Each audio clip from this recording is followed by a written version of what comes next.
রাসূল আকরাম সাল্লাল্লাহু আলাইহি ওয়াসাল্লাম উম্মতের চিন্তায় বিভোর। যখন এই দুই নবীর উম্মতের ব্যাপারে দোয়া নবীজি কোরআন থেকে তিলাওয়াত করলেন, এইবার নবীজির অন্তরেও তার গুনাহগার উম্মতের চিন্তা উতলায়া উঠল। এইবার নবীজি আল্লাহ তাআলার কাছে দুহাত তুলে দোয়া করেন আর বলেন, আল্লাহুম্মা উম্মতি। হাদিসে আসছে ফারাফা ইয়াদাইহি وقال اللهم উম্মতি উম্মতি ওয়া বাকা। নবীজি দুই হাত উঁচু করে কাঁদতেছে আর বলতেছে, আল্লাহ, আমার উম্মত, আমার উম্মত, আমার উম্মত। আর কিছু বলে না, শুধু কি বলে? আমার উম্মত।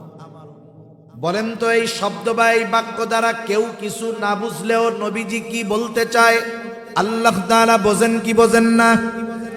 আরো জোরে বলেন, বোঝেন কি বোঝেন না? আল্লাহ তাআলা জানেন হাবিব কি বলতে চায়।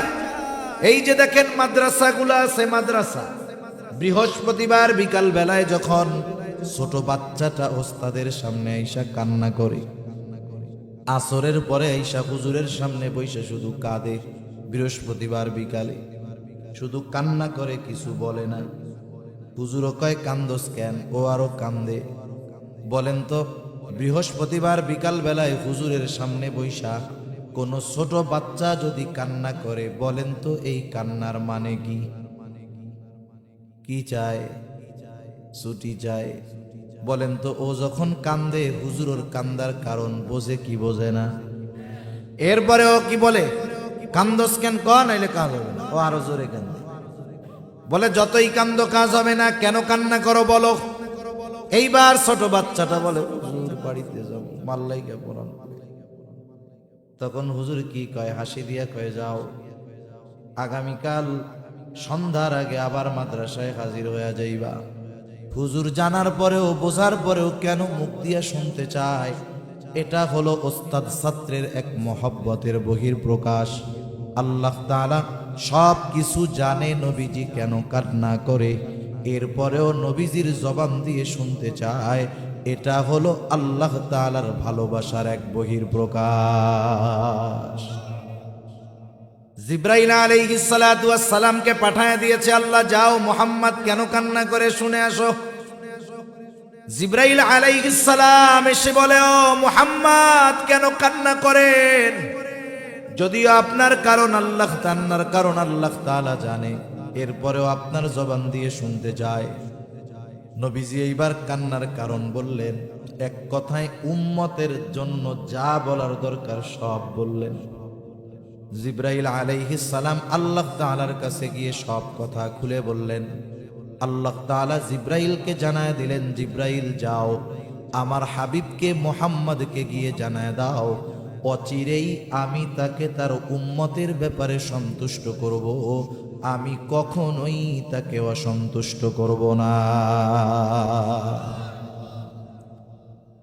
রাসূলুল্লাহ সাল্লাল্লাহু আলাইহি ওয়াসাল্লাম সব সময় আমাদের জন্য যেটা কল্যাণকর সেইটার ব্যবস্থা করে দেন।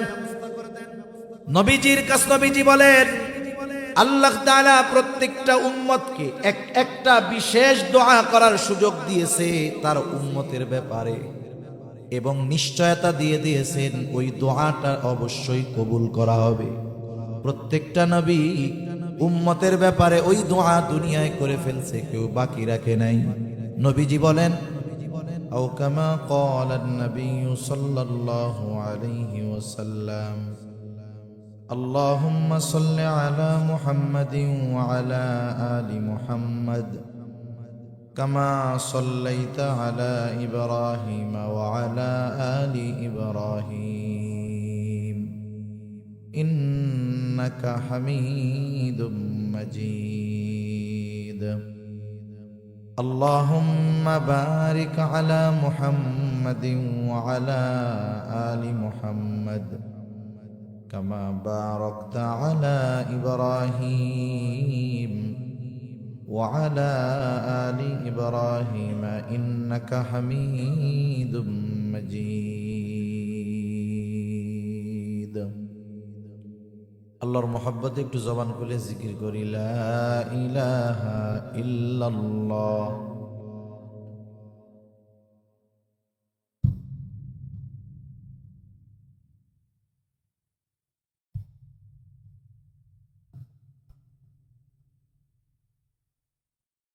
ইল্লাল্লাহ, লা ইলাহা ইল্লাল্লাহ, লা ইলাহা।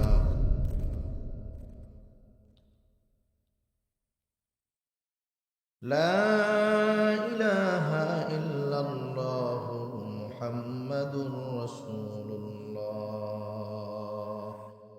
সাল্লাল্লাহু আলাইহি ওয়াসাল্লাম।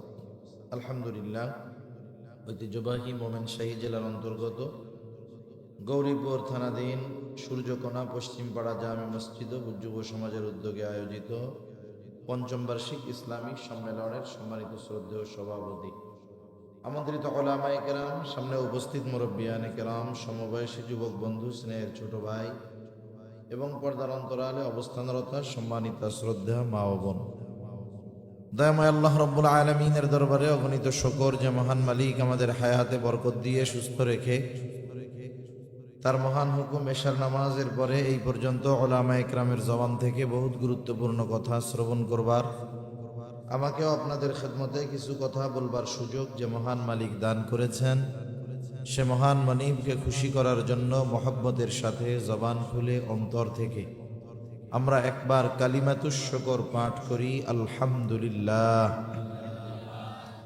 অগণিত দুরূদ ও সালাম সাইয়্যিদুল আম্বিয়া, আশরাফুল আম্বিয়া, খাতামুল আম্বিয়া, ইমামুল মুরসালিন, রহমাতুল লিল আলামিন মুহাম্মাদুর রাসূলুল্লাহ সাল্লাল্লাহু আলাইহি ওয়াসাল্লামের উপর।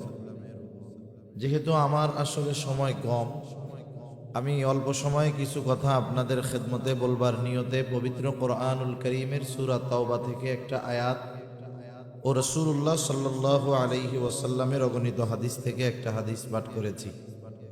আল্লাহ তাআলার কাছে তৌফিক চাই, আল্লাহ তাআলা কিছু কথা বলার সুযোগ করে দেন, যে কথাগুলো আমাদের সবার দুনিয়া এবং আখিরাতের জন্য কল্যাণকর হয়। সকলে বলি আমিন।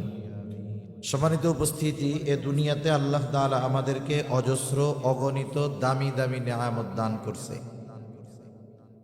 আল্লাহ তাআলা কত পরিমাণ নেয়ামত আমাদেরকে দিয়েছেন, আল্লাহ তাআলাই বলেন ওই নেয়ামতের হিসাব দুনিয়ার কেউ করতে পারবে না।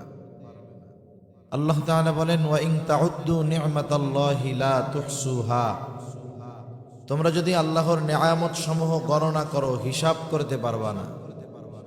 অগণিত দামি দামি নেয়ামত আল্লাহ তাআলা আমাদেরকে দান করেছেন। দামি দামি নেয়ামত গুলোর মধ্যে সবচাইতে দামি নেয়ামতের নাম হলো ঈমান। কি বলেন তো? ঈমান। ঈমান সবচাইতে দামি নেয়ামত। আর ঈমানের পরে দামি দামি নেয়ামত গুলোর মধ্যে অন্যতম এক দামি নেয়ামত যে আল্লাহ তাআলা আমাদেরকে মুহাম্মাদুর রাসূলুল্লাহ সাল্লাল্লাহু আলাইহি ওয়াসাল্লামের উম্মত বানিয়েছেন। প্রথমে মুমিন বানিয়েছেন, এরপরে মুহাম্মাদুর রাসূলুল্লাহ সাল্লাল্লাহু আলাইহি ওয়াসাল্লামের উম্মত বানিয়েছেন। শুধু তাই না, নবীজি সাল্লাল্লাহু আলাইহি ওয়াসাল্লাম হলেন মুমিনদের জন্য বিশেষ এক অনুগ্রহ। আল্লাহ তাআলার পক্ষ থেকে মুমিনদের জন্য বিশেষ এক রহমত, বিশেষ এক অনুগ্রহ হলো মুহাম্মাদুর রাসূলুল্লাহ সাল্লাল্লাহু আলাইহি ওয়াসাল্লাম। একথা আল্লাহ তাআলা কোরআনুল কারীমের মধ্যে বলেন, লাকাদ মান্নাল্লাহু আলাল মুমিনিনা ইয বা'আসা ফীহিম রাসূলাম মিন আনফুসিহিম। আল্লাহ রাব্বুল আলামিন বলেন, মুমিনদের জন্য আল্লাহ তাআলার বিশেষ অনুগ্রহ যে আল্লাহ তাআলা তাদের মধ্য থেকে একজন রাসূল প্রেরণ করেছেন। রাসূল আকরাম সাল্লাল্লাহু আলাইহি ওয়াসাল্লাম মুমিনদের জন্য বিশেষ অনুগ্রহ, তবে তিনি গোটা সৃষ্টি জগতের জন্য দয়া রহমত। আল্লাহ তাআলা কোরআনুল কারীমের মধ্যে আমার আপনার নবীজির ব্যাপারে ঘোষণা দিয়ে বলেন, ওয়ামা আরসালনাকা ইল্লা রাহমাতাল লিল আলামিন। আল্লাহ তাআলা বলেন, আপনাকে আমি জগৎ সমূহের জন্য রহমত হিসাবে প্রেরণ করেছি। আল্লাহ তাআলা হলেন রব্বুল আলামিন, জগৎ সমূহের রব হলেন আল্লাহ, আর জগৎ সমূহের জন্য রহমত হলেন মুহাম্মাদুর রাসূলুল্লাহ। এই জন্য নবী শুধুমাত্র মুমিনদের জন্যই রহমত, বিষয়টা এমন নয়, বরং নবীজি গোটা সৃষ্টি জগতের জন্যই রহমত। তার এই রহমতের সুবিধা শুধু যে মুমিনরা ভোগ করে তা নয়, বরং কাফেররাও এই সুবিধা পায়। রাসূল আকরাম সাল্লাল্লাহু আলাইহি ওয়াসাল্লাম আল্লাহ তাআলার কাছে দোয়া করেছে, আল্লাহ, আমার উম্মতের পাপের কারণে আপনি আমার উম্মতকে সমূলে ধ্বংস করে দিবেন না। এই জন্য গোটা দুনিয়ার মধ্যে পাপাচার চলে, অনাচার চলে, জুলুম চলে, অবিচার চলে। আল্লাহ তাআলা মাঝে মধ্যে হালকা পাতলা নড়া দিয়ে একটু সতর্ক করে দেয়, কিন্তু আল্লাহ তাআলা গুনার কারণে, অপরাধের কারণে উম্মতে মুহাম্মাদীকে সমূলে নির্মূল করে দেন না। কিন্তু অতীতের অনেক নবীর উম্মতকে, অনেক কওমকে অপরাধের কারণে, জুলুমের কারণে, নাফরমানির কারণে আল্লাহ তাআলা সমূলে নির্মূল করে দিয়েছে। কিন্তু নবীজির দোয়ার কারণে কাফেররা ছাড় পেয়ে যায়। মাঝে মধ্যে একটু নড়াচড়া দিয়ে আল্লাহ তাআলা সতর্ক করে দেয়। এই যে 2 দিন আগে ভূমিকম্প হয়েছে, আপনারা টের পাইছেন নাকি? হালকা পাতলা কাঁপাকাঁপি দিয়া আল্লাহ তাআলা সতর্ক করে দেয়, বান্দা, এই জমিন যদি পরিপূর্ণভাবে দুলতে থাকে, ভূমিধস যদি শুরু হয়ে যায়, কেমনে বাঁচবা? অতীতে বহু জাতিকে আল্লাহ তাআলা এভাবে ধ্বংস করে দিয়েছেন। আল্লাহ তাআলা হালকা পাতলা নড়াচড়া দিয়ে সতর্ক করে দেয় যে তোমরা যদি আমার হাবিবের উম্মত না হইতা, তোমরা যেই পাপাচারের মধ্যে ডুবে গেছো, তোমাদের অবস্থাও অতীতের ওই জাতিদের মতো হতো। তাহলে নবীজি রহমাতুল লিল আলামিন, আর এই রহমতের সুবিধা কাফেররাও ভোগ করছে। আবু জেহেলের নাম শুনছেন? আবু জেহেল একদিন রাসূলুল্লাহ সাল্লাল্লাহু আলাইহি ওয়াসাল্লামের সামনে এসে আল্লাহ তাআলার কাছে দোয়া করতেছে। কথা হইল, আবু জেহেল তো কাফের, আল্লাহ তাআলার কাছে আবার দোয়া করে কেমনে? যদিও মক্কার মুশরিক, ওরা শিরকের সাথে জড়ায় ছিল, কিন্তু মক্কার মুশরিকরা আল্লাহ রব্বুল আলামিনের অস্তিত্বে বিশ্বাস করত। ওরা বিশ্বাস করত যে একজন স্রষ্টা আছে। নাস্তিক যারা আল্লাহ তাআলাকে বিশ্বাস করে না, স্রষ্টাকে বিশ্বাস করে না, বলে আল্লাহ বলে কিছু নাই, নাউজুবিল্লাহ বলেন। কিন্তু মক্কার মুশরিকরা আল্লাহ তাআলার অস্তিত্বে বিশ্বাসী ছিল। একথা আমার নয়, স্বয়ং আল্লাহ তাআলা কোরআনুল কারীমের মধ্যে বলেন, ওয়ালা ইন সাআলতাহুম মান খালাকাস সামাওয়াতি ওয়াল আরদ। আল্লাহ তাআলা বলেন, হাবিব, আপনি যদি মক্কার মুশরিকদেরকে জিজ্ঞাসা করেন, মান খালাকাস সামাওয়াতি ওয়াল আরদ, আসমান এবং জমিনের স্রষ্টা কে? কে আকাশ বানিয়েছে, কে জমিন বানিয়েছে? তারা তাদের দেবদেবীদের কথা বলবে না, তারা বলবে না লাত মানাত উজ্জা এগুলা বানিয়েছে, বরং কি বলবে? লা ইয়াকুলুনাল্লাহ। অবশ্যই অবশ্যই আপনার এই প্রশ্নের জবাবে তারা বলবে, আসমান জমিন যিনি বানিয়েছেন তিনি কে? আরো আয়াত আছে যেগুলোর দ্বারা স্পষ্ট প্রমাণিত হয়ে যায় যে মক্কার মুশরিকরা আল্লাহ তাআলাকে বিশ্বাস করত, তবে এমন কিছু শিরক তারা করত যার কারণে তাদের ঈমান নষ্ট হয়ে গেছে, ঠিকানা হবে অনন্তকাল জাহান্নাম। আবু জেহেল আল্লাহ তাআলার কাছে দোয়া করে বলে, আল্লাহ, এই কোরআন যদি সত্যই আপনি নাজিল করে থাকেন, তাইলে আপনি আমাদের উপরে পাথর বর্ষণ করেন। না হলে যন্ত্রণাদায়ক আযাব আপনি আমাদেরকে দেন। মূলত নবীজিকে টিটকারি কইরা বলতেছে নবীজির সামনে। কেমন যেন আবু জেহেল বলে, আল্লাহ, কোরআন নাজিল করার মতো লোকজন আর আপনি পান নাই। আপনি যদি এর কাছে কোরআন নাজিল কইরাই থাকেন তাইলে আমাদের উপরে পাথর বর্ষণ করেন। অনেক সময় দেখবেন গ্রামের মধ্যে আছে একজন গরিব মানুষ, কৃষক মানুষ, দিনমজুর খেটে খাওয়া মানুষ। ওই লোকটার সন্তান পরিশ্রম করে লেখাপড়া শিখে বড় অফিসার হয়ে গেছে। কৃষকের সন্তান আছে না নাই?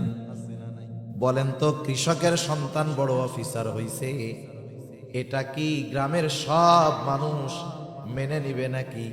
সবাই আনন্দিত হবে না? কিছু মানুষের চুলকানিও শুরু হয়ে যাবে, ঠিক না? হিংসা হবে না মনের মধ্যে? জোরে বাবা, কৃষক ক লিখতে পারে না, ওর ছেলে বলে বড় অফিসার হয়ে গেছে। এখন কি কয় জানেন? চার দোকানে বৈশা একজন বলতেছে, শুনছো কি হয়েছে? আমাদের ওই যে অমুক কাকার ছেলেটা বড় অফিসার হয়ে গেছে।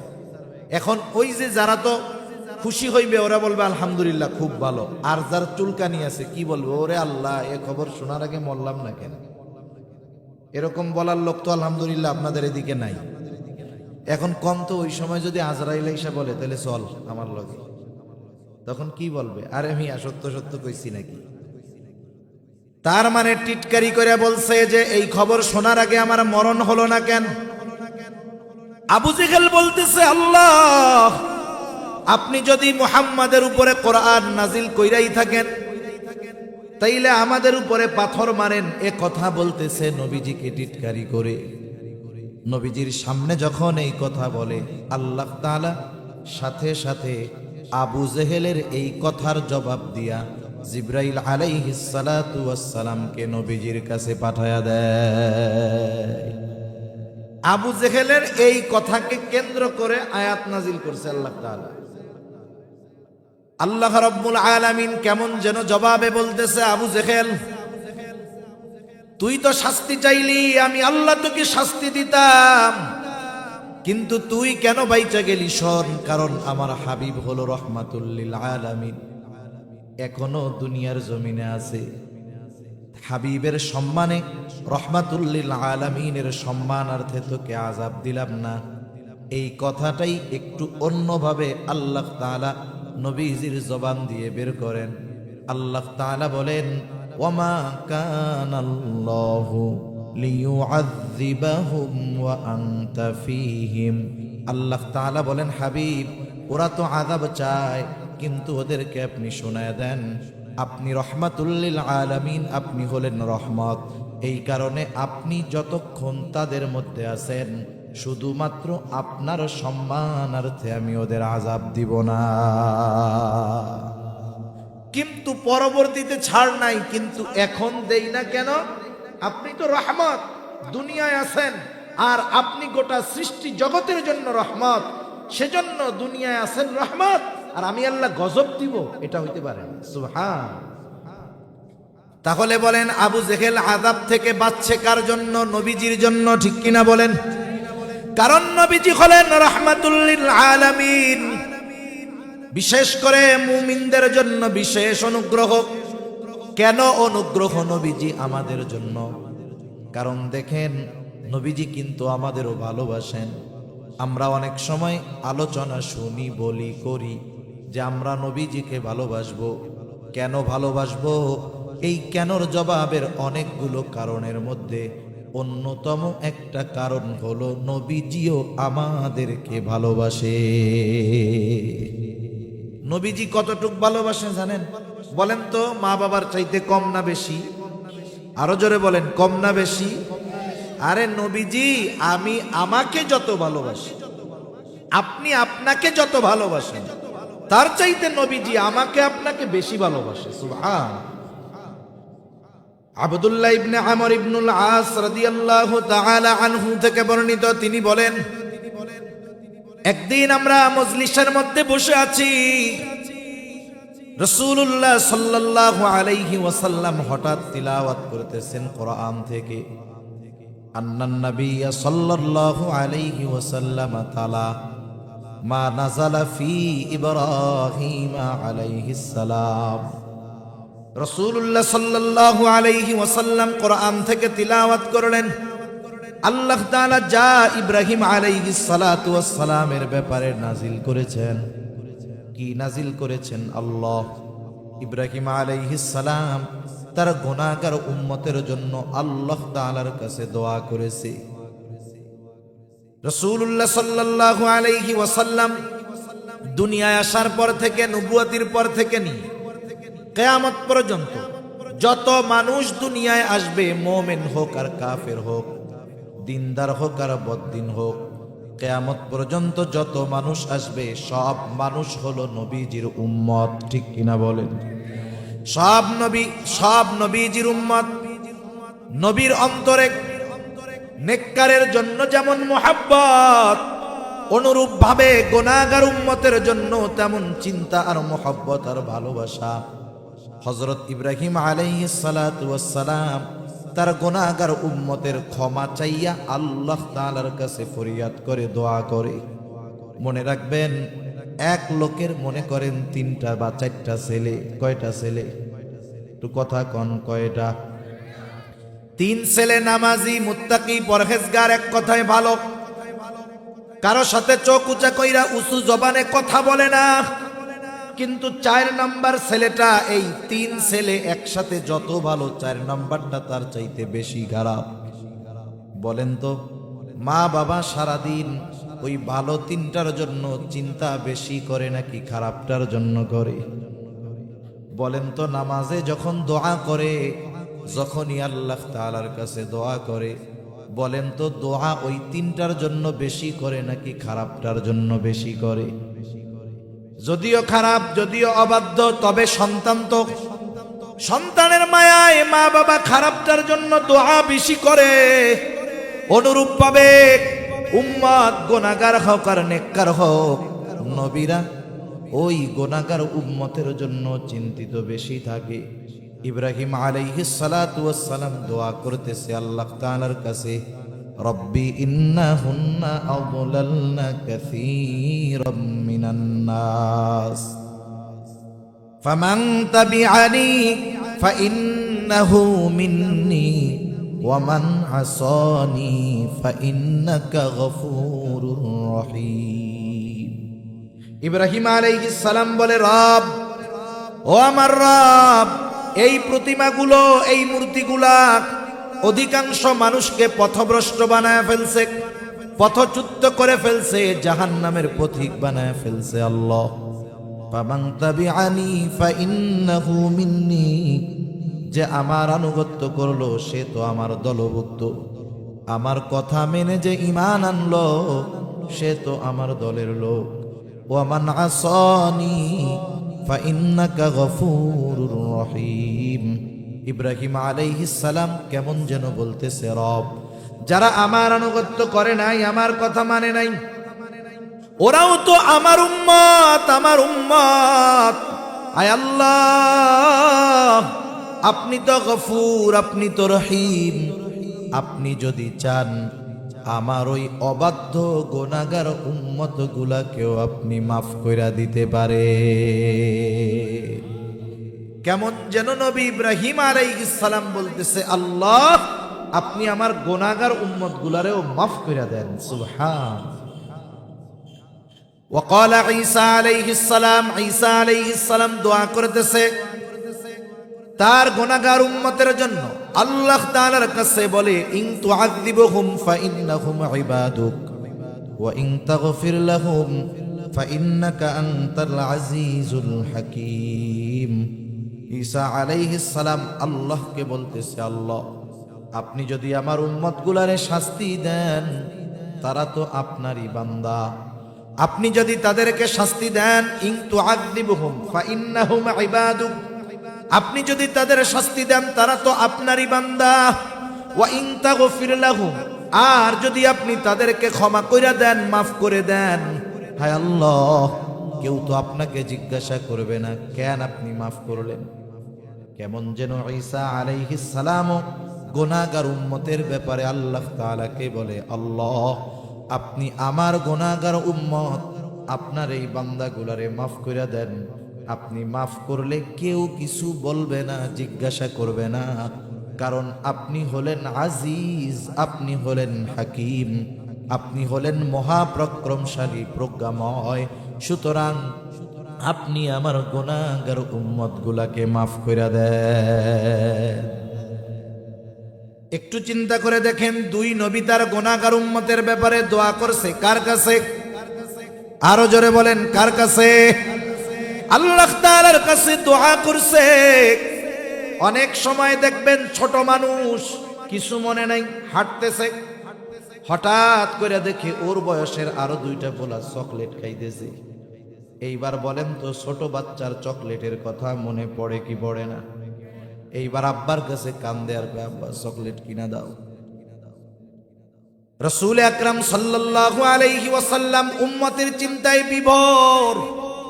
যখন এই দুই নবীর উম্মতের ব্যাপারে দোয়া নবীজি কোরআন থেকে তিলাওয়াত করলেন, এইবার নবীজির অন্তরেও তার গুনাহগার উম্মতের চিন্তা উতলায়া উঠল। এইবার নবীজি আল্লাহ তাআলার কাছে দুহাত তুলে দোয়া করেন আর বলেন, আল্লাহুম্মা উম্মতি। হাদিসে আসছে, ফারাফা ইয়াদাইহি ওয়া ক্বালা আল্লাহুম্মা উম্মতি উম্মতি ওয়া বাকা। নবীজি দুই হাত উঁচু করে কাঁদতেছে আর বলতেছে, আল্লাহ, আমার উম্মত, আমার উম্মত, আমার উম্মত। আর কিছু বলে না, শুধু কি বলে? আমার উম্মত। বলেন তো, এই শব্দ বা এই বাক্য দ্বারা কেউ কিছু না বুঝলেও নবীজি কি বলতে চায় আল্লাহ তাআলা বোঝেন কি বোঝেন না? আরো জোরে বলেন, বোঝেন কি বোঝেন না? আল্লাহ তাআলা জানেন হাবিব কি বলতে চায়।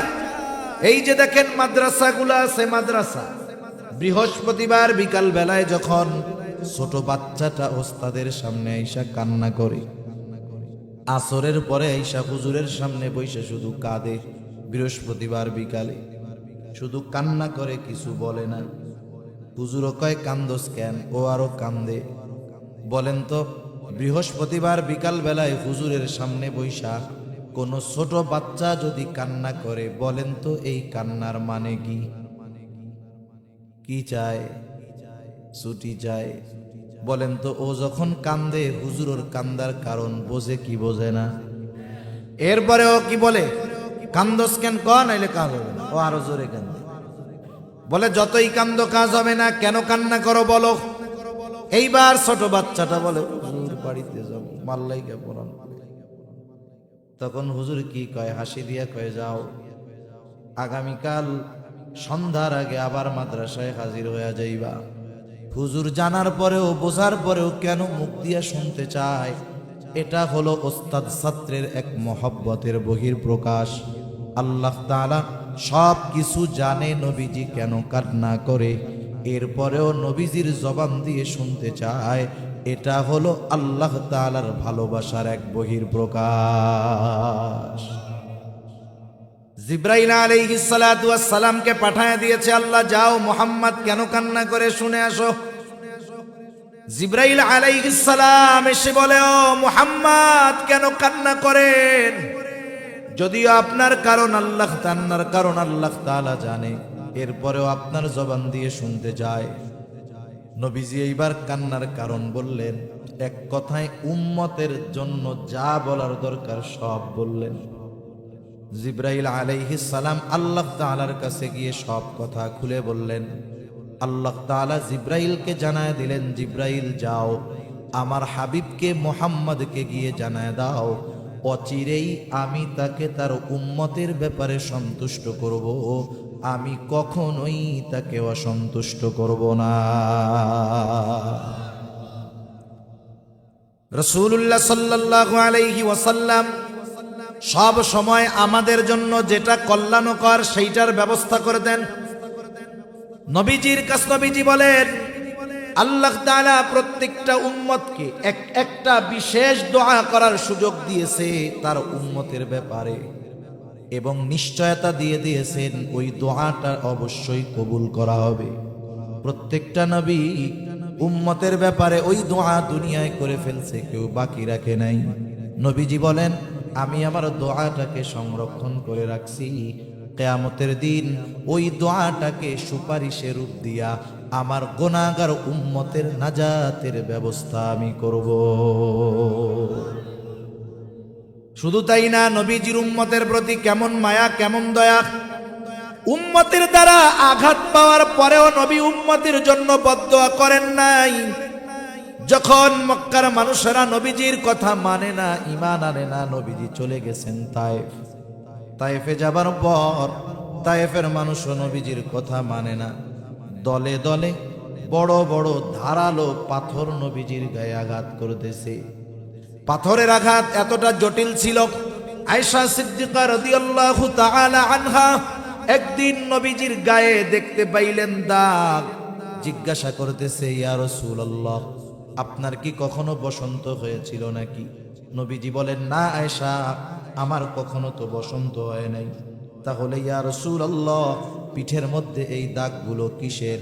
নবীজি বললেন, আয়েশা, আমি যখন দ্বীনের দাওয়াত দেওয়ার জন্য তায়েফে গেলাম, তায়েফের মানুষ বুঝতে পারে নাই তারা আমাকে যে পাথর নিক্ষেপ করেছিল এই দাগ হলো তাদের পাথর নিক্ষেপের আঘাতের দাগ।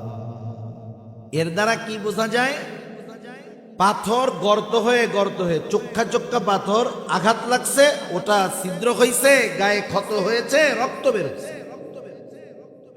হযরত যায়েদ রাদিয়াল্লাহু তাআলা আনহু একা ঠেকায় পারেন না, দলে দলে পাথর মারে, নবীজি পথ চলে আর পড়ে যায়। আবার উঠে বলে, বলো লা ইলাহা ইল্লাল্লাহ তুফলিহু। এ তায়েববাসী বলো লা ইলাহা ইল্লাল্লাহ, সফল কাম হয়ে যাইবা, সফল হয়ে যাইবা। নবীজি পাথরের আঘাতে এতটা রক্তাক্ত হয়ে গেছেন, রক্ত গা ভিজে, জামা ভিজে, গা বেয়ে বেয়ে জুতার মধ্যে ঢুকে গেছে, রক্ত শুকায়া পায়ের সাথে জুতাটা আটকে গেছে। নবী অতিরিক্ত দুর্বল হয়ে গেছে। পড়ন্ত বিকালে নবীজি একটা আঙ্গুর বাগানের পাশে গিয়ে বিশ্রাম নিচ্ছে। ক্লান্ত শ্রান্ত দেহ, জিব্রাইল আলাইহিস সালাম হাজির। এসে বলে, ইয়া রাসূলুল্লাহ, এই কওম আপনার সাথে কেমন আচরণ করেছে? আল্লাহ তাআলা সব কিছু দেখছেন। আজকে আমি একা আসি নাই, আমার সাথে নতুন একজনকে নিয়ে আসছি, যে ইতিপূর্বে কখনো আপনার কাছে আসে নাই। নবীজি বলেন, এইবার ওই ফেরেশতা এসে আমাকে সালাম দিল। সালাম দেওয়ার পরে বলে, ইয়া রাসূলুল্লাহ, এই কওম আপনার সাথে কেমন আচরণ করেছে আপনার মালিক সব জানে। তিনি আমাকে আপনার কাছে পাঠিয়েছেন আপনার নির্দেশ মান্য করার জন্য, আদেশ পালন করার জন্য।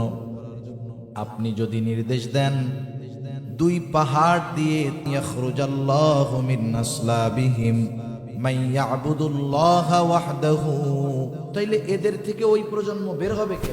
সুবহানাল্লাহ। একটু চিন্তা করেন কতটুকু মুহাব্বত, ভালোবাসা, দয়া উম্মতের প্রতি থাকার কারণে উম্মতের দ্বারা কষ্ট পাওয়ার পরেও উম্মতকে শাস্তি দেওয়ার ব্যাপারে আল্লাহর নবী কখনো বলেন। শুধু তাই না, এই নবীর উম্মতের প্রতি দয়া যে দুনিয়ায় তা না, আরো অনেক হাদিস আছে। আখিরাতের ময়দান সবচাইতে কঠিন অবস্থা।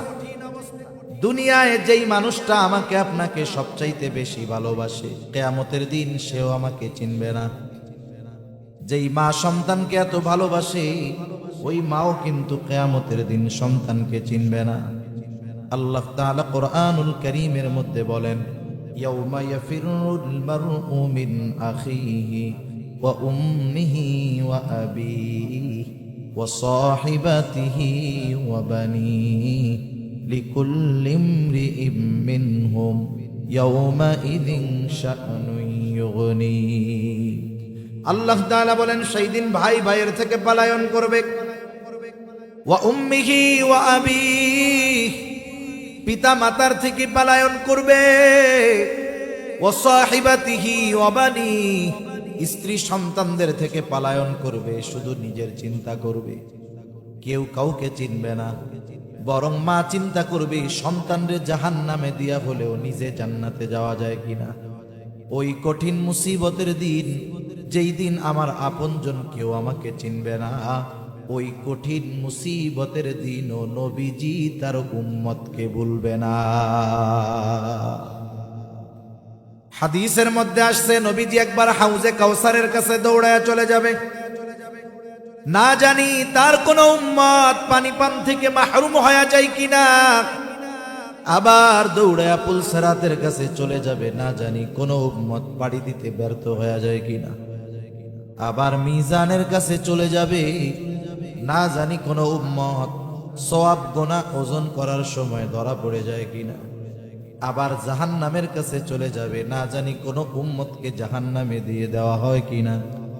উম্মতের জন্য আবার যখন সুপারিশের দরকার, আল্লাহর কুদরতি কদমে লুটায় পড়া সুপারিশ করবে, সব নবী জান্নাত অভিমুখে রওনা হয়ে যাবে। সবাই জান্নাতের দোরগোড়ায় উপস্থিত হয়ে যাবে, জান্নাতের দরওয়াজা বন্ধ, খোলা হবে না। জিজ্ঞাসা করা হবে, কেন জান্নাতের দরজা খোলো না? জান্নাতের পাহারাদার বলবে, যিনি আসলে খোলা হবে তিনি এখনো আসেন নাই। তিনি কে? তিনি কোথায় আছে? বলে, তিনি হলেন আখেরি জামানার নবী মুহাম্মাদুর রাসূলুল্লাহ সাল্লাল্লাহু আলাইহি ওয়াসাল্লাম। কোথায় উনি? উনি এখনো হাসরের ময়দানে।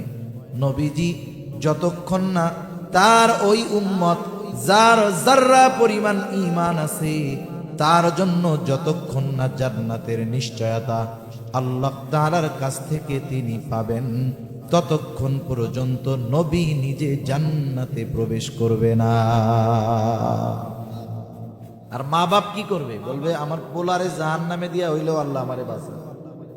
একজন তো এটা বলবে কিয়ামতের দিন, হাদিসের মধ্যে আসছে, তাফসীরেও আসছে, যে বলবে, আল্লাহ সারা দুনিয়ার সব মানুষকে জাহান্নামে দিয়া হইলেও আপনি আমার জান্নাতে দিয়া দেন।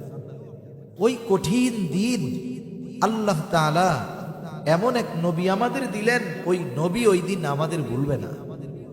নবী আমাদের কি পরিমাণ ভালোবাসে, দুনিয়ার মানুষের কথা বাদ দেন, হাদিসের কথাও রাখেন। নবী যে আমাদের কি পরিমাণ ভালোবাসে, এ ভালোবাসার সাক্ষ্য দিয়েছেন স্বয়ং আল্লাহ। কে বলেন? আরো জোরে বলেন, কে?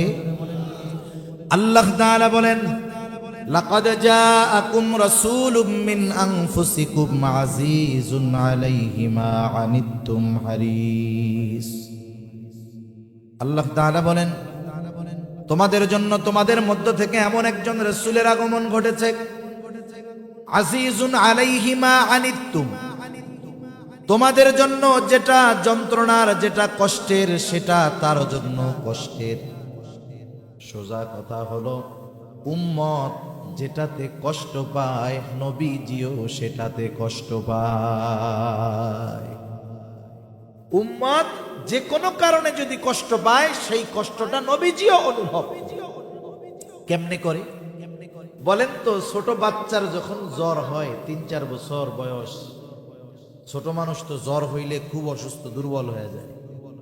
ওই 2-3 বছরের বাচ্চার যখন জ্বর হয়, বলেন তো তার বাবার কেমন লাগে, মার কেমন লাগে? জ্বর হইছে ওই বাচ্চার, ওর চাইতে বেশি কষ্ট হয় মা বাবা। কেন? মোহাব্বত, ভালোবাসার কারণে। ঠিক কিনা বলেন? চিন্তা করে দেখেন, মা বাপ আমাদের এতটুকু ভালোবাসে, এই কষ্টে তাদের কত কষ্ট হয়। তাহলে ওই মা বাবার চাইতে নবী বেশি ভালোবাসে না কম ভালোবাসে? সেজন্য উম্মতের প্রত্যেকটা কষ্ট নবীজির কষ্টের কারণ। এ কথা বলতেছে আল্লাহ যে তিনি হলেন তোমাদের জন্য আজিজ, সমব্যথী, তথা তোমাদের জন্য যেটা কষ্টের সেটা তার জন্য কষ্টের। তিনি হলেন হারিসুন আলাইকুম, তিনি তোমাদের জন্য কল্যাণকামী।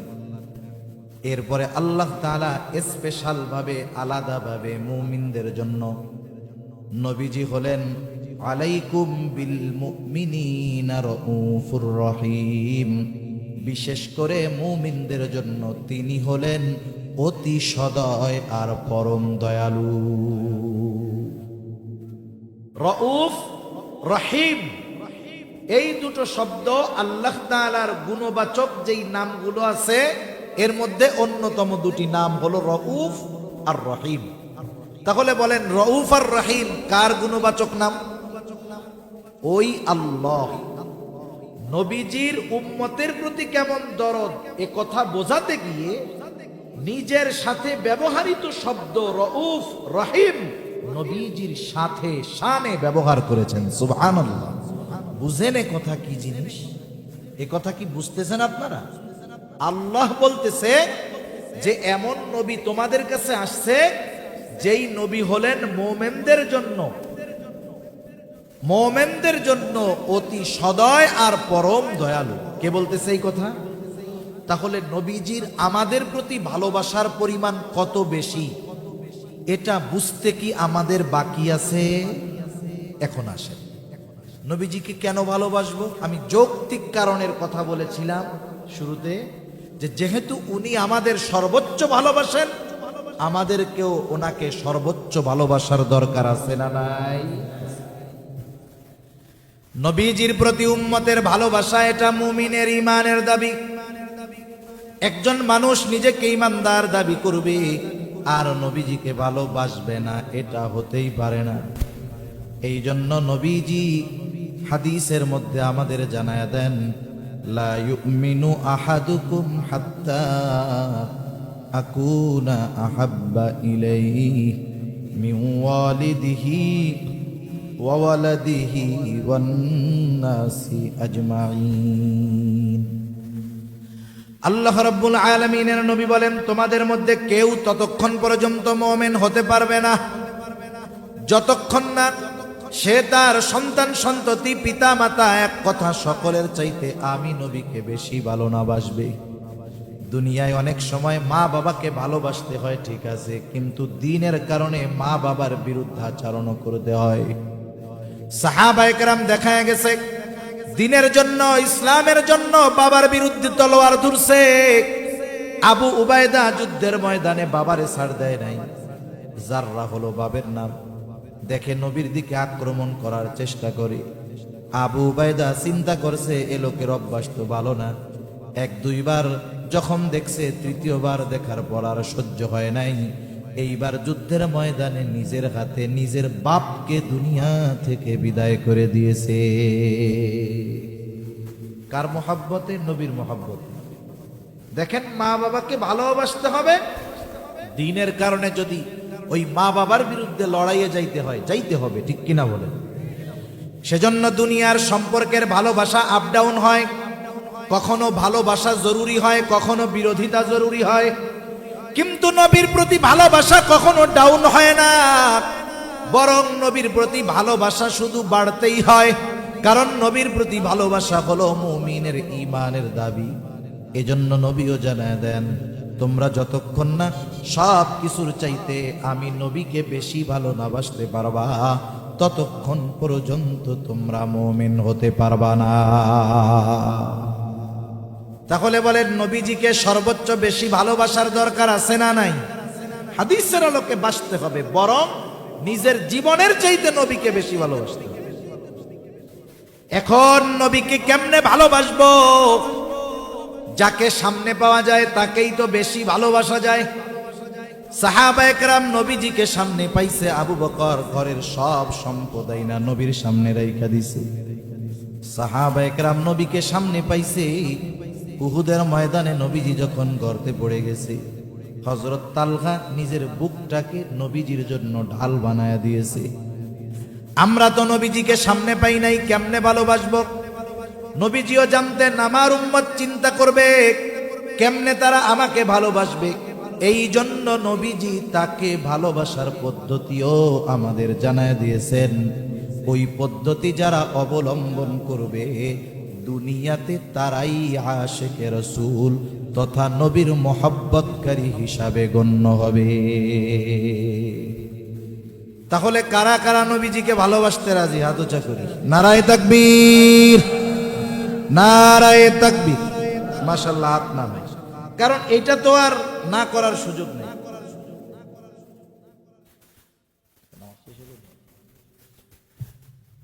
এই ভালোবাসা তো না বাইসা উপায় নাই। উপায় আছে বলেন?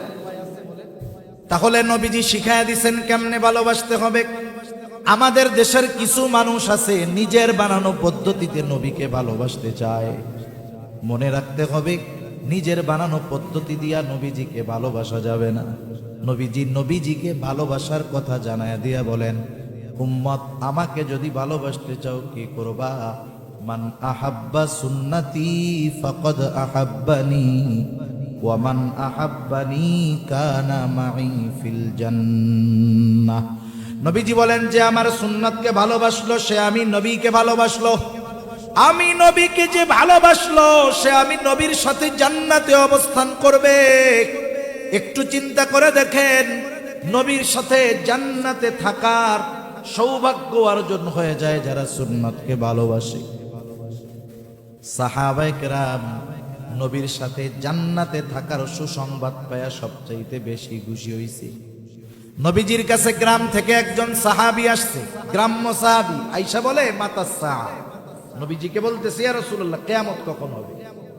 আপনারা ঢাকা যান না মাঝে মধ্যে, গৌরীপুর থেকে ট্রেনে যান না? ট্রেনে মনে করেন 6টার টিকিট কাটছেন, এখন 6:30 বাজে, কাউন্টার মাস্টারে যায় কি কন, ওই ট্রেন কখন আসবে, এরকম কন না? এই বলাটার মধ্যে কি আছে বলেন তো? এই বলার মধ্যে যে কথাগুলো আছে সেগুলো হলো, এই মিয়া 6টার ট্রেন, 6:30 বাজে, আমরা সবাই রেডি, যাওয়ার লাইগা বইসা আছি, দেরি হয়ে যাইতেছে, ট্রেন কেন আসে না? এটা হলো মূল কথা। কিন্তু যাইয়া একটু ধাক্কা দিয়ে এখন, ওই মিয়া ট্রেন আসে না। এখন নবীজিকে ওই ব্যক্তি বলছে মাতাসা, বলার ভাব ওই রকম, সেও কেমন জানি বলতেছে যে আমি তো রেডি টেডি হয়ে বসে আছি, কিয়ামত আসবে কোন সময়, আসে নাকি? এখন বলার ভাবে নবীজি তার প্রশ্নের জবাব না দিয়া উল্টা তাকে প্রশ্ন করছে, কারণ বলার ভাব ভিন্ন রকম। এই জন্য নবীজি তাকে জিজ্ঞাসা করতেছে, মা আদাত্তালাহা, তুমি কিয়ামতের জন্য কি পাথেয় জোগাড় করছো? গ্রামের মানুষ, সহজ সরল মানুষ, নবীজির এই কথার জবাবে বলে, ইয়া রাসূলুল্লাহ, আমি আল্লাহ এবং তার রাসূলকে ভালোবাসি। সুবহানাল্লাহ। নবীজি এবার বলতেছে, যে যাকে ভালোবাসে সে তার সাথে থাকবে। লোকটা এই কথা শুইনা বাড়ির দিকে হাঁটা দিয়া দিছে। হযরত আনাস রাদিয়াল্লাহু তাআলা আনহু বলেন, নবীজির মুখে ওই কথাটা শুনবার পর যে যাকে ভালোবাসে তার সাথে জান্নাতে অবস্থান করবে, এই কথা শুনে আমরা সবাই এতটা খুশি হয়েছি যে ইসলাম গ্রহণের পরে আর কোনো কথায় এতটা খুশি হই না। তাহলে নবীর সাথে জান্নাতে দেওয়ার সুসংবাদ, জান্নাতে থাকার সুসংবাদ পেয়ে সাহাবায়ে কেরাম সর্বোচ্চ খুশি, আমরাও সর্বোচ্চ খুশি। তো সেই নবীর সাথে যদি জান্নাতে থাকতে হয়, জান্নাতে আগে যাইতে হবে। জান্নাতে যাওয়ার কর্ম যদি করে সে জান্নাতে যেতে পারবে, জান্নাতে গেলে নবীজির সাথে থাকা যাবে। এখন জান্নাতে কারা যাবে সেও নবীজি জানায় দেন। নবীজি বলেন, কুল্লু উম্মতি ইয়াদখুলুনাল জান্নাতা ইল্লা মান আবা। নবীজি বলেন, আমার সব উম্মত জান্নাতে প্রবেশ করবে, আবা উম্মত ছাড়া। জিজ্ঞাসা করা হলো, আবা উম্মত কারা?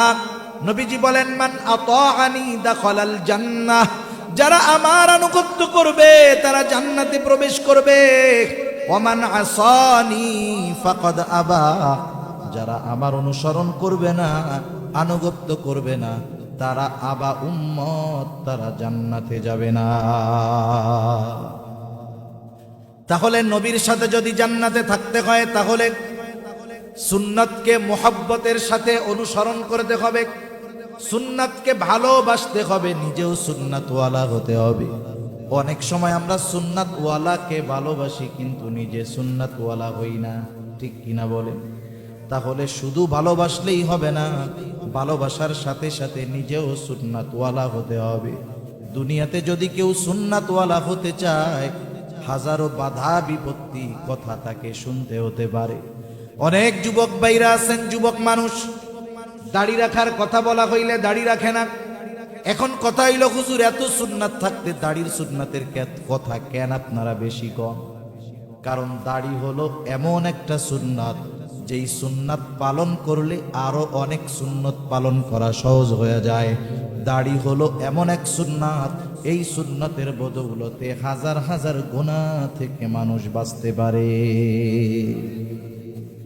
মনে করেন যুবক মানুষ স্কুল কলেজে পড়ে, দাড়ি রাখো না কেন?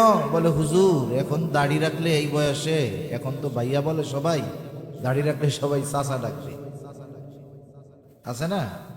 অনেকে তো আমরা দাড়িওয়ালা মানুষ বুঝি, তো বাসের মধ্যে উঠছি, দেখা যাবে কন্ট্রাক্টর আমার বাবার চেয়ে বয়সে বড়, কিন্তু দাড়ি দুড়ি নাই। আমারে কয় চাচা আপনি একটু সাইডে দাঁড়ান। আমার মনে মনে কয় তুমি তো আমার দাদার বয়সী, দাড়িটা রাখলে এটার বয়স। এখন এই দাড়ি রাখার কারণে যুবক মানুষ চাচা শুনতে হয়, এটা তার একটু কষ্ট লাগে না? কষ্ট লাগে, এই জন্যই তো রাখেন। আবার কতজন লেখাপড়া শেষ, দাড়ি রাখে না কেন? বল বিয়ে শাদিটা কইরা নেই, এরপরে রাখবো নেই। কেন? কই বিয়ে শাদির সময়, এই সময় দাড়ি রাখলে ভালো মাইয়া পছন্দ করে না। আরে বোকা, যেই মেয়ে দাড়ি আর দাড়িওয়ালারে পছন্দ করে না, সে ভালো হয় কেমনি? ঠিক কিনা বলেন? যে নবীর সুন্নাতকে ভালোবাসে না, সুন্নাতওয়ালাকে ভালোবাসে না, সে ভালো মেয়ে হতে পারে না। তোমার আখিরাতের হিসাব পরে জান্নাতি না জাহান্নামী সেটা পরে, কিন্তু যেই মেয়ে দাড়িওয়ালা দাড়ি ভালোবাসে না, ওই মেয়া যত সুন্দরী হোক, যত বংশ ভালো হোক, যত টাকা পয়সাওয়ালা হোক, যত উচ্চ শিক্ষিত হোক, তুমি ঘরে আনো, পরকালে কি হবে আল্লাহ জানে, কিন্তু ওই মহিলা বা ওই মেয়ের কল্যাণে দুনিয়ায় তুমি ছোট্ট একটা জাহান্নাম দেখতে পাইবা। টের পাবা, মজা কারে কয়। সেই জন্য খবরদার, এমনটা করা যাবে না।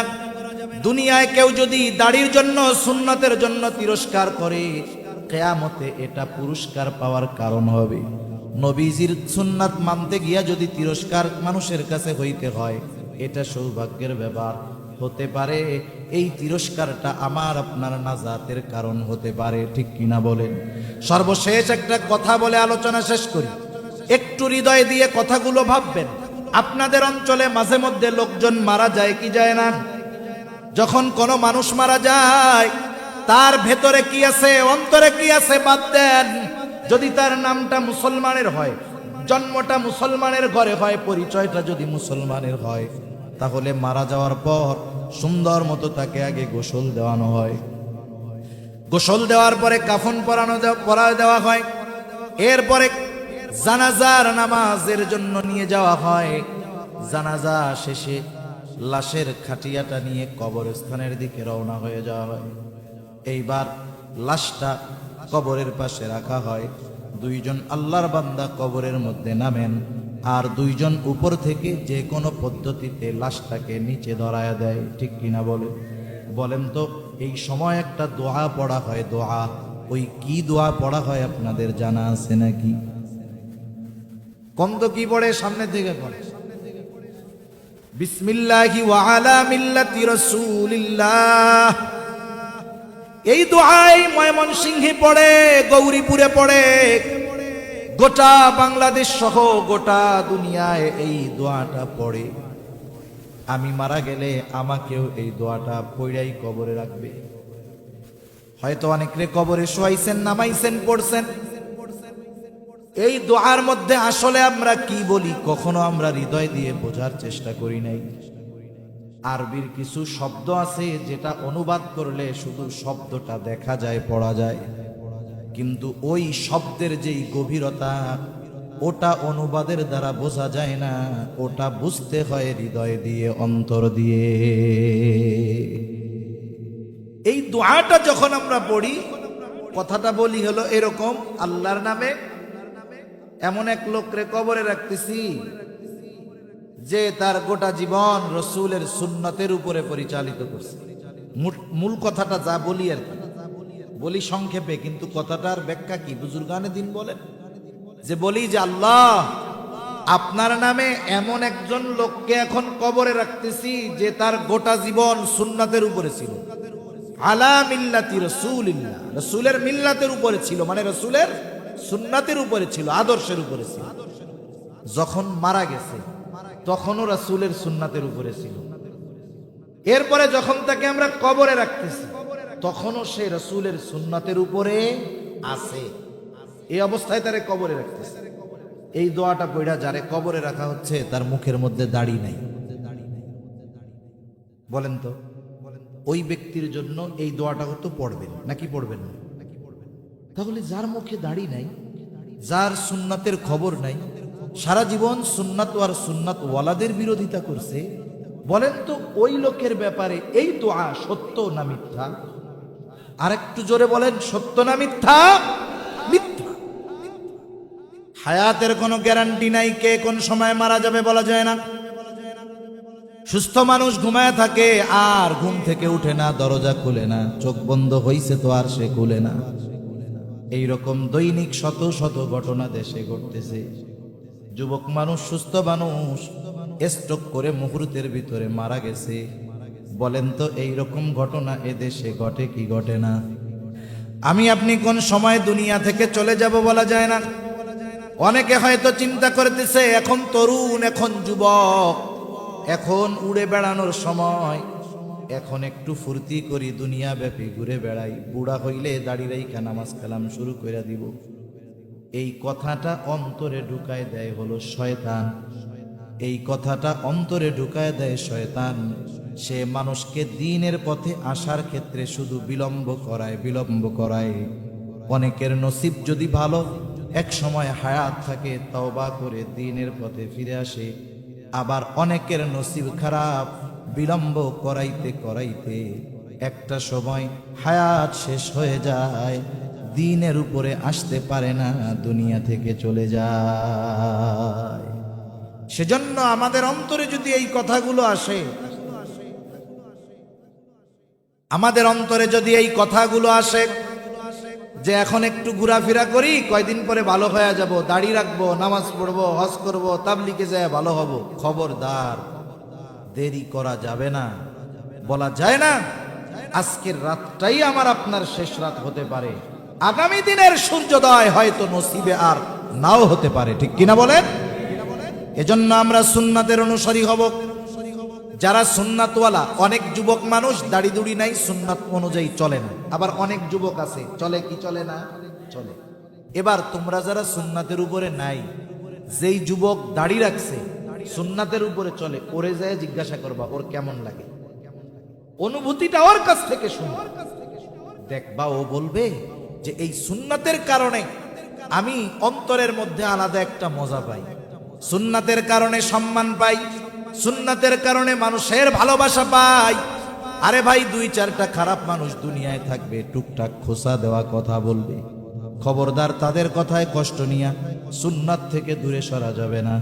দুনিয়ায় সুন্নাতের উপরে চললে জঙ্গি বলবে, মোল্লা বলবে, যা বলে বলুক, একটু যদি চামড়া মোটা কইরা হজম করতে পারো, এই কথাগুলাই পরকালে নাজাতের কারণ হয়ে যাবে ইনশাআল্লাহ।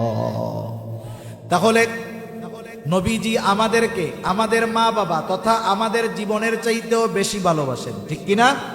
সুতরাং আমাদেরকেও নবীজিকে সর্বোচ্চ ভালোবাসার দরকার আছে না নাই? নবীজিকে ভালোবাসবো কেমনে? নবীজি শিখায় দিছে, বলে ভালো যদি বাসতে চাও সুন্নাতকে ভালোবাসো, জান্নাতে যদি একসাথে থাকতে চাও সুন্নাতের অনুসরণ করো। তোমরা যদি সুন্নাতকে মহব্বতের সাথে অনুসরণ করো, আমি নবীকে ভালোবাসা হবে। আমি নবীকে যদি ভালোবাসা হয়, নবীর সাথে জান্নাতে অবস্থান করতে পারবা, আর কোনো চিন্তা নাই। সুন্নাতের উপরে যদি মওত হয়ে যায়, এর চাইতে সৌভাগ্যের আর কিছুই হতে পারে না। তাহলে আমরা নবীর সুন্নাতকে মহব্বতের সাথে কারা কারা অনুসরণ করতে রাজি? নারায়ে তাকবীর, নারায়ে তাকবীর। আল্লাহ তাআলা আমাদের সকলকে খাঁটি সুন্নাতওয়ালা হওয়ার তৌফিক দান করুন। এত আস্তে, আরো জোরে। ওয়া আখিরু দাওয়ানা আনিল হামদুলিল্লাহি রাব্বিল আলামিন।